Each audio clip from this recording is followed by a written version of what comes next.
5 star ક્વાર્ટરને લઈ જૂનાગઢના પૂર્વ ધારાસભ્ય મહેન્દ્ર મશરૂની પ્રતિક્રિયા. આમ તો હું અત્યારે ધારાસભ્ય તરીકે નથી, પરંતુ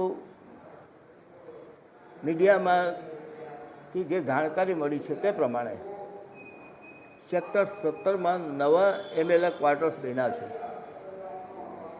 સંપૂર્ણ સુવિધાપૂર્ણ ક્વાર્ટર્સ બન્યા છે. એમાં દરેક જાતની સુવિધાઓ ઉપલબ્ધ કરવામાં આવી છે એ પણ જાણ્યું. સ્વાભાવિક અત્યારે નવી ટેકનોલોજી પ્રમાણે ક્વાર્ટર્સમાં અલગ અલગ સાધનો મૂકવામાં આવ્યા છે. એ જમાનાની જરૂરિયાત પ્રમાણે કે સમયની જરૂરિયાત પ્રમાણે હોઈ શકે. વિશેષમાં ભૌતિક સુખ માટેના સાધનો, એર કન્ડિશનર, ટીવી, ફ્રીજ, આ બધી બાબતો પણ મૂકવામાં આવી છે. એ પણ વર્તમાન સમયમાં જરૂરી હશે એમ માનું છું. હું જ્યારે MLA તરીકે હતો ત્યારે બધી સુવિધા આપવામાં આવી હતી, ત્યારે મેં ઇનકાર કર્યો હતો અને એક પણ સુવિધા લીધી નહોતી. એ મારો અંગત બાબત, મારી અંગત વિચારસરણી થઈ. પરંતુ જ્યારે વિશાળ સમુદાયમાં ધારાસભ્યશ્રી હોય ત્યારે, ત્યાં વર્ષમાં 2-3 મહિના રોકાવાનું થતું હોય ત્યારે એને પૂર્ણ સુવિધા પ્રાપ્ત થઈ શકે એવા ક્વાર્ટર મળે તો કાંઈ ખોટું પણ નથી. જ્યારે ભાડાની વાત આવી ત્યારે 1990માં ચૂંટાયો ત્યારે પણ 37 રૂપિયા ભાડું હતું મહિનાનું. આજ પણ વધારવામાં આવ્યું નથી, 37 રૂપિયા છે એવું જાણવા મળ્યું છે. એ પણ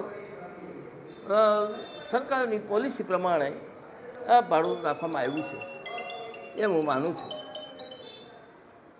ધારાસભ્યશ્રીઓને સુવિધા આપવામાં આવે અને સાથે સાથે ધારાસભ્યોના કામની કાર્યની ક્ષમતા પણ વધે, આ બંને સાથે જોડાયેલું હોય છે.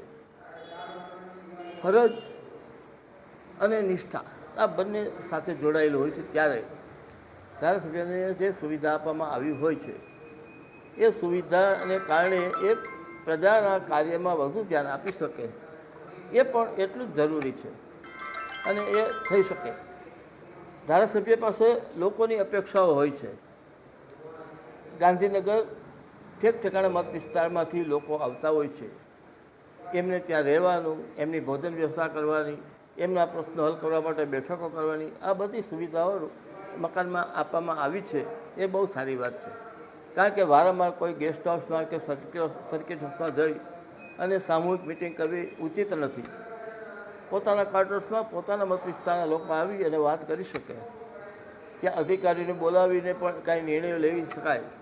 આ દિશામાં સરકારના પ્રયત્ન છે એવું માનું છું અને એ આવકારદાયક છે. સાથે સાથે ધારાસભ્યની કાર્યક્ષમતા પણ વધે એ પણ એટલી જ જરૂરી બાબત છે. ધારાસભ્યશ્રીઓ વર્તમાન સમયને અનુરૂપ સાદાઈથી, કોઈ પણ જાતના વૈભવ વિના સાદાઈથી ક્વાર્ટર્સમાં રહે અને સાદાઈથી પોતાનું જીવન પસાર કરી અને લોકોને એક પ્રેરણાદાયક બાબત લોકો સમક્ષ મૂકે એવી અપેક્ષા રાખવું તો અસ્થાને નથી.